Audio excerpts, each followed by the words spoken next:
جو ملک کی حالت ہو چکی ہے، کیا یہ اچھی؟ مطلب ایک اچھے خاصے ملک کو برباد کر کے، شاید اس میں ہمارا بھی حصہ ہو، ہم نے وہ کر کے رکھ دیا۔ ایک ہاتھ میں ایٹم بم ہے، دوسرے ہاتھ میں نہ ٹوٹنے والا کشکول ہے۔ کون سا در ہے، کون سا دروازہ ہے جس کے سامنے ہم وہ کشکول لیے نہیں پھرتے؟ اور معاشی حالت آج ایسی ہے، مقروض تو ہم ہمیشہ سے ہی تھے، لیکن آج قرض کی انتہا، ہمارے حالت کی انتہا وہ پہنچ چکی ہے کہ دکانوں کے دروازے ہمارے منہ کے سامنے بند ہو چکے ہیں۔ تو دیکھنا تو اس صورتحال کو ہے کہ ہم یہاں تک کہاں پہنچے۔ میں نے اس تقریر کا حوالہ بھی یہاں پہ دیا گیا ہے۔ ایک سیمینار تھا اور وہاں اسلام آباد ہائی کورٹ بعد میں اس کا کیا تھا۔ میں نے وہاں پہ ذکر کیا کیا تھا؟ میں نے شروع اس سے کیا تھا کہ بھائی کوئی ہر محکمے کا کوئی ضابطہ ہوتا ہے، کوئی ایکسٹینشنوں کی حد تو آپ مقرر کریں۔ کتنی ایکسٹینشنیں ہونی چاہیے؟ 3 سال 3 سال، اور وہ اس لیے کہ خود کا کام ہوتا نہیں ہے لیکن ہر دوسرے کام میں مداخلت کرنی ہے اور اسے خراب کرنا ہے۔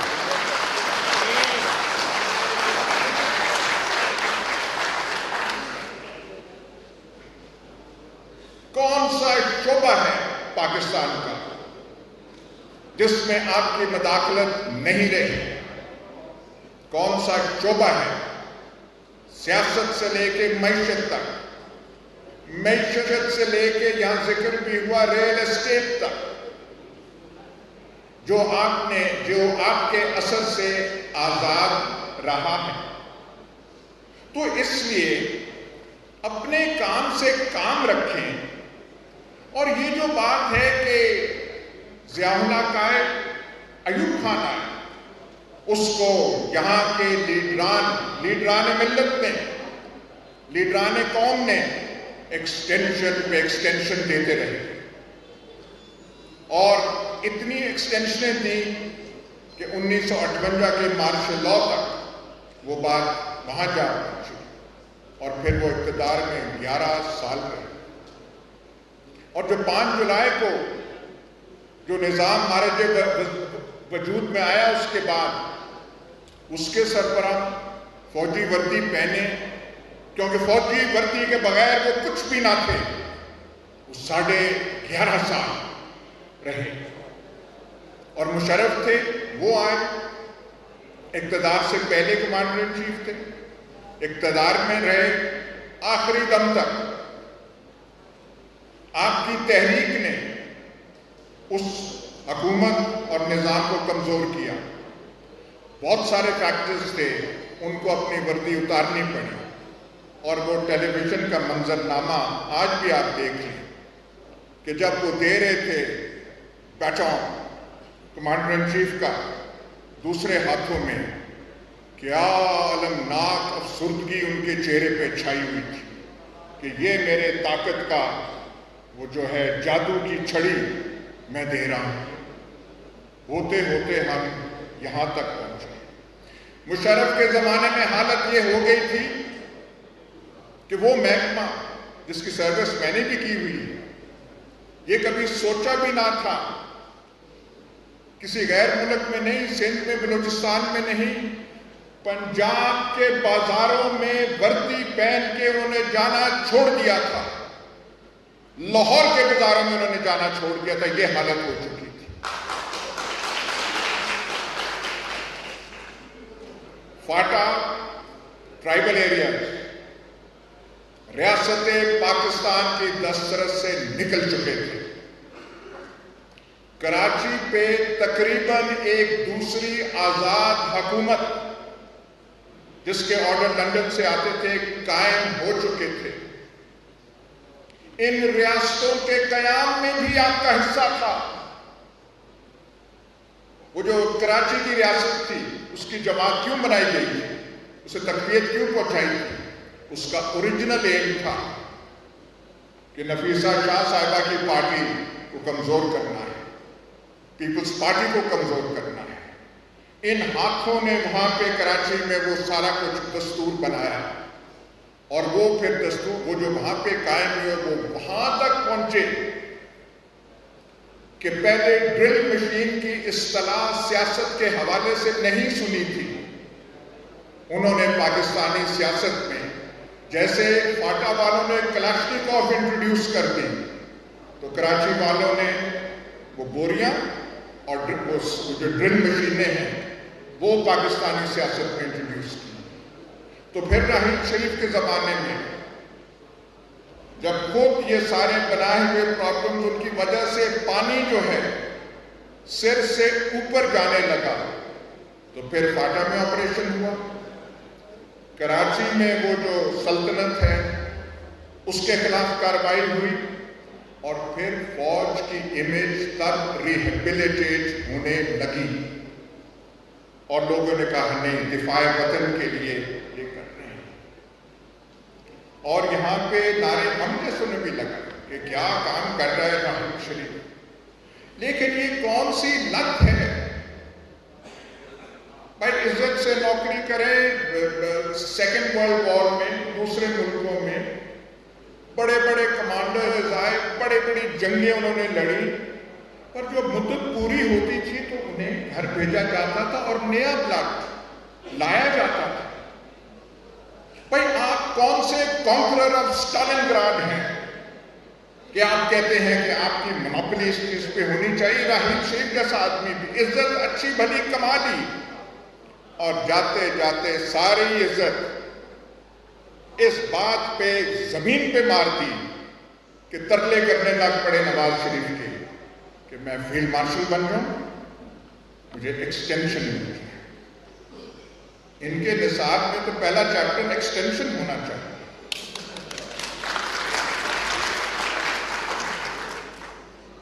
اچھا یہ صاحب آئے 6 سال، احسن گون صاحب سے پوچھوں گا کہ اگر آپ کو صدر سپریم کورٹ بار بنا دیا جائے، یا علی احمد خود صاحب سے پوچھوں گا 1 سال 2 سال 3 سال کافی نہیں، پر آپ کہیں نہیں میں نے تاحیات پریزیڈنٹ سپریم کورٹ بار ایسوسی ایشن رہنا ہے، اور آتے جائیں یہ میں نے وہاں پہ رہنا ہے۔ میں نے وہاں پہ صرف بات کی تھی کہ ایکسٹینشن نہیں، اور میں نے عمران خان کو مخاطب ہو کے کیا، بھائی آپ سے توقع تھی کہ آپ کم از کم اس تماشے میں نہیں پڑیں گے۔ آپ کا ہم نے سنا ہوا تھا کہ ماجد خان کو گھر بھجوا دیا، یہ کیا، کرکٹ ٹیم کو اس ڈسپلن سے آپ نے چلایا، کسی کے آپ سنتے نہیں تھے، اور کیوں؟ اور وہ خود ہنس رہے تھے جب وہ بول رہا تھا۔ لیکن بات یہ ہوئی، میں سمجھ نہیں سکا، صحیح میں کہ نزاکت کو میں سمجھ نہیں سکا۔ اور یہ جو اسلام آباد والی، یہ میں اجازت چاہوں گا کہ یہ ڈیٹیلز تھوڑے سے میں شیئر آپ سے کر لوں، میں زیادہ ٹائم نہیں لینا چاہتا۔ اس اسلام آباد فنکشن سے پہلے کچھ 4-5 روز پہلے، زیادہ نہیں، مجھے ایک صاحب کی کال آئی، انہوں نے اپنا تعارف کرایا، پہلے انہوں نے میسج کیا کہ ملنا چاہتے ہیں، پھر انہوں نے کہا جی ہم محکمہ زراعت سے ہمارا تعلق ہے، محکمہ آبپاشی سے ہمارا تعلق ہے۔ اچھا محکمہ یہاں پہ محکمہ زراعت کا جو دفتر ہے وہ تو زو کے پاس ہے، تو مجھ سے پوچھتے ہیں کہ آپ کیا ڈیفنس میں رہتے ہیں؟ میں نے کہا کہ میں غریب کہاں ڈیفنس میں رہوں گا، میں تو آواری میں یہاں پہ کیا، او جی وہ تو ہمارے دفتر کے پاس ہے۔ میں نے کہا آئیے، چائے وغیرہ ان کو پیش کی، گفتگو جب ہوتی رہی، شروع ہوئی کہ جی میں آپ کو کب سے پڑھ رہا ہوں، یہ کر رہا ہوں، وہ کر رہا ہوں۔ اب میں ویٹ کر رہا تھا کہ مدعا تو اپنی بیان کریں کہ آئے کیوں، تشریف کیوں نہ آئے۔ تو وہ صاحب جنہوں نے اپنا نام واصف بتایا، اور یقیناً ایک اہل ثقافت والے صحیح نام نہیں بتاتے، ایک محکمہ زراعت والے نہیں۔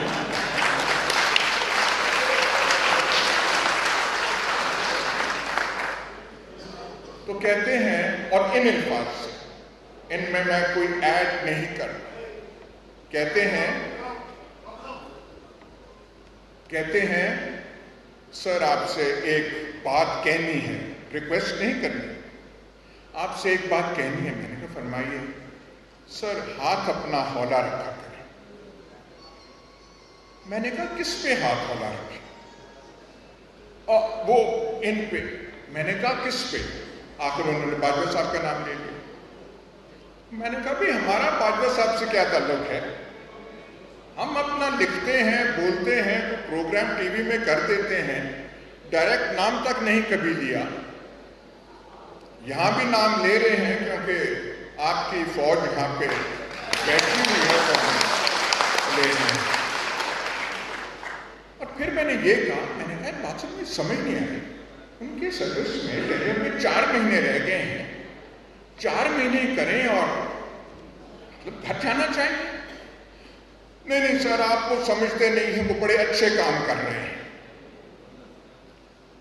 میرا ایک دفعہ پہلے ایکسپیرینس ایسے ہو چکا تھا، جب ایڈمرل منصور الحق نیوی کے CNC تھے تو ان کے PRO میرے پاس آئے کہ سر وہ ذرا دیکھا کرے ایڈمرل منصور الحق۔ یہ وہی ایڈمرل صاحب تھے جن پہ بعد میں کرپشن پہ کیس لگا، نیب میں گئے، پلی بارگن کر کے آج کل امریکہ میں بیٹھے۔ تو جب انہوں نے کہا کہ بڑے اچھے کام کیے ہیں تو مجھے وہ واقعہ ایڈمرل صاحب کا یاد آیا۔ میں نے کہا جی دیکھیں ہمارا اس سے کوئی تعلق نہیں ہے، آپ کریں، آپ کا پورا مشینری ہے، ISPR ہے، وہ امیج بلڈنگ کو کر سکتے ہیں۔ صاحب چلے گئے۔ 2 دن یا 3 دن بعد اسلام آباد کا واقعہ ہوا۔ میں میریٹ میں ابھی تک لابی میں تھا تقریر کر کے، جب انسان کا میسج آیا تو سر پھر آپ نے میری بات نہیں مانی۔ اچھا اس وقت اتنے کالز آ رہے تھے کہ میں کوئی جواب اسے نہ دے سکا، اور مجھے ٹون اس میسج کی اچھی نہ لگی۔ 1 گھنٹے بعد البتہ انسان کا دوبارہ میسج آیا کہ نہیں سر میں نے پوری اسپیچ سنی ہے اور بڑی بیلنسڈ اور کنسٹرکٹیو ہے اور یہ ہے۔ یہ جو بٹوا ہوا، ہمارے فونز اٹھا لیے گئے تھے، بٹوا وغیرہ چلا گیا تھا۔ 2 دن کے وقفے کے بعد ہم نے نیا فون لیا، وہی سم دوبارہ نکالی، اور فوراً میرا بیٹا جو ساقی صاحب کے پیچھے بیٹھا ہوا ہے، میں نے کہا کہ یار وہ نمبر نکالو اس کا اور وہ چیٹ نکالو۔ فون میں ہر چیز سم میں موجود تھی سوائے ان صاحب کا نمبر اور وہ جو 3 میسیجز انہوں نے مجھے کیے تھے۔ بات یہ ہے کہ آپ یہاں پہ اس ملک کے ساتھ کرنا کیا چاہتے ہیں؟ What do you want؟ کھلواڑ ہر چیز کی بن چکی ہے، کچھ سے نہیں۔ ہماری فوج ویسٹرن بارڈر پہ ڈپلائڈ ہے، ایسٹرن بارڈر پہ ڈپلائڈ ہے، بلوچستان میں ڈپلائڈ ہے۔ جوان مر رہے ہیں، شہید ہو رہے ہیں۔ Young officers, NCOs، JCOs، lieutenants, captains, majors گولیاں یہاں کھا رہے ہیں۔ وہ کس لیے کھا رہے ہیں؟ چکوال جو میرا ضلع ہے، میں بلا مبالغہ آپ سے کہہ رہا ہوں، کوئی قبرستان پورے ضلع میں نہیں ہے جس میں اس جنگ کے شہیدوں کی قبر نہیں۔ پورے ضلع میں، ہر گاؤں میں۔ یہ لوگ کیوں مر رہے ہیں؟ آپ کے DHS کے لیے کہ DHS اور بنے، وہ اس لیے مر رہے ہیں کہ آپ کو ایکسٹینشنیں ملیں گے۔ اور کوئی تھوڑا سا اس ملک پہ آپ رحم کریں، دیکھیں ملک کی حالت کیا ہے۔ آپ اپنے کام سے کام رکھیں۔ دفاع ہر ملک کی ضرورت ہوتی ہے۔ ہم ایک ڈینجرس انوائرمنٹ میں رہتے ہیں، ہمیں ضرورت ہے، پر ہمیں ایک اسٹرکٹلی پروفیشنل آرمی کی ضرورت ہے۔ ہمیں اچھے سیاستدان چاہیے، ہمیں اچھے اکانومسٹ چاہیے، ہمیں اچھی فوج چاہیے، لیکن وکلا جو ہوں وہ ماہی گیری میں لگ جائیں یا کوئی پہاڑوں کی ٹورزم میں لگ جائیں، ان کا پیشہ سفر ہوتا ہے۔ یہی اصول باقی محکموں پہ بھی ان کا اطلاق ہوتا ہے۔ میں اس لیے یہ زیادہ زور دے رہا ہوں کہ ڈومیننس کچھ انسٹیٹیوشنز کی اتنا زیادہ بن گئی ہے کہ انہوں نے ہر چیز کو سفوکیٹ کر دیا ہے، ہر چیز کی انہوں نے سپیس جو ہے محدود کر دی۔ پاکستان کو اس سچویشن سے نکلنا چاہیے، ہمیں ایک نئے آغاز کی ابتدا کرنی چاہیے۔ جو ماضی میں ہو گیا، ہم نے ایک اچھے بھلے ملک کا ہم نے حلیہ بگاڑ کے رکھ دیا، اور میں صرف ایک گزارش آخر میں کرتا ہوں کہ جس شکل کی ریاست پاکستان بنی ہے، 800 سالہ مسلمان تاریخ میں جو سلطنتیں بشمول مغل سلطنت ہندوستان میں رہی، یہ ریاست میں جو کچھ آپ نے کر دیا یہ مطابقت کسی مسلمان ریاست سے نہیں ہے۔ یہ جو انٹالرنس، اتنے محدود ذہن، کلوز تھنکنگ جو یہاں پہ ہم نے پیدا کر دی ہے، کوئی مسلم سلطنت اس کی ایسی نہ تھی۔ انلائٹنڈ، ٹالرنٹ، انہوں نے ہر طبقے کو ہندوستان میں چلانا تھا، خود باہر سے آئے تھے لیکن یہاں کے رہنے والوں کو بھی شامل کرنا تھا، ان کی اپروچ بالکل اور تھی۔ ایسی نظیر کی حکومت بہرحال بنا پاکستان اس لیے تھا کہ کوئی تھوڑی کھلی فضا، قائد اعظم کے یہ اصول، وہ جو آپ نے کسی کو تنگ کرنا ہو ایک طبقہ فکر کو، تو ان کو قائد اعظم کی 11 اگست والی تقریر سنا دیں، آگ بگولا ہو جائے۔ میں آپ کا بہت مشکور ہوں کہ آپ نے یہاں پہ آنے کی دعوت دی اور کچھ چند آپ سے گزارشات کر لیں۔ ایسی محفلیں آپ سجاتے رہیں، یہ آوازیں نکلتی رہیں، اور یہی امید ہے کہ کہیں تو کوئی رنگ لائے گا، کوئی تو رنگ آئے گا۔ ہم تو آپ عمر کے آخری حصے میں ہیں، لیکن یہ آرزو اب بھی ہے، دل میں تھوڑی سی بھڑکتی ہے، تھوڑا سا مختلف پاکستان تو ہم دیکھ لیں۔